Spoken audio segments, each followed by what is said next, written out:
من و خواهرم با هم دیگه شروع کردیم به دست فروشی، غذا میفروختیم پشت ماشین. روز اوله که شروع کردیم داریم بریم غذاها رو بفروشیم و به هم دیگه قول دادیم که هر موقع که موفق شدیم این ویدیو رو منتشر کنیم.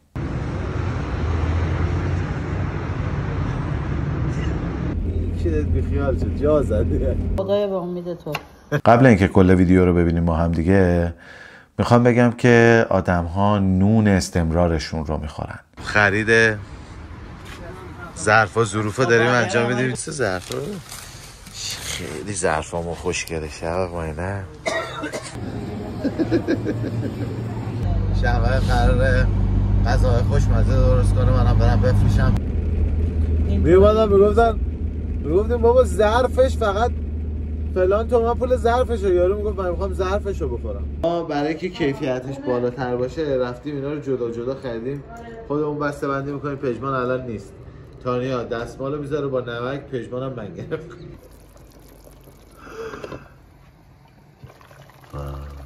خانم تسترمون هستن. اوکیه. آفرین. تو هم تستری بیا تو رو ماچت کنم.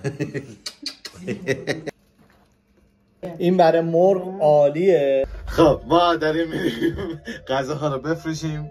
اینجاست. روز اوله که شروع کردیم داریم بریم غذاها رو بفروشیم به امید خدا و پروردگار. الهی به امید تو. بعد اینکه ما پولدار شدیم این فیلم رو ببینیم میگیم در مسیری که شروع کردی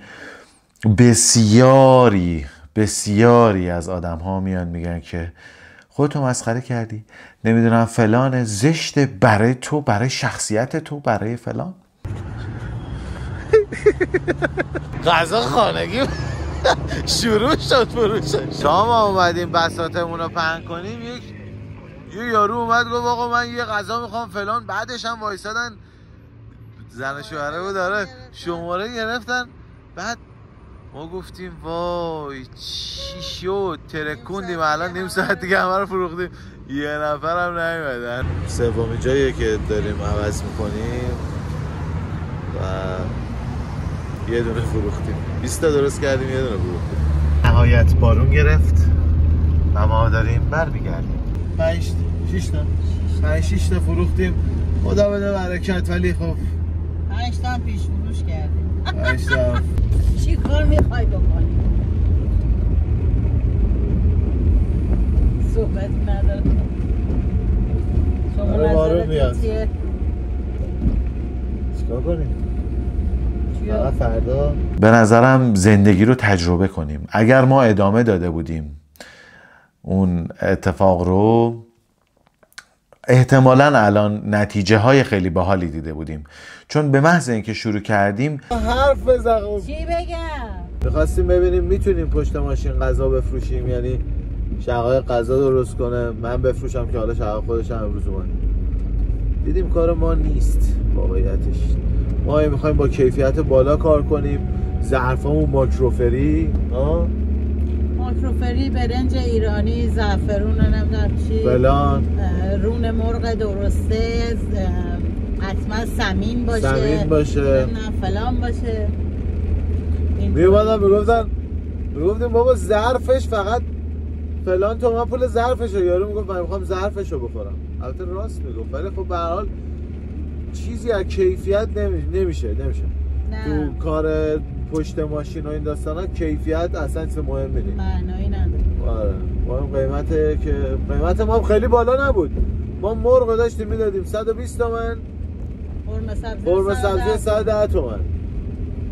یعنی تو رستوران ها الان 2 برابر اینه. دیگه حالا نشد. نباید ناامید شد و خواهر من از من خواست که این مستند رو از توی صفحه اینستاگرامم بردارم به دلیل اینکه یه قسمت‌هایش رو دوست نداشت. من اون قسمت‌ها رو اصلاح کردم و این مستند رو منتشر کردم. میخوام بهتون بگم که ادامه بدید، فقط ادامه بدید. دوستتون دارم. بدرود.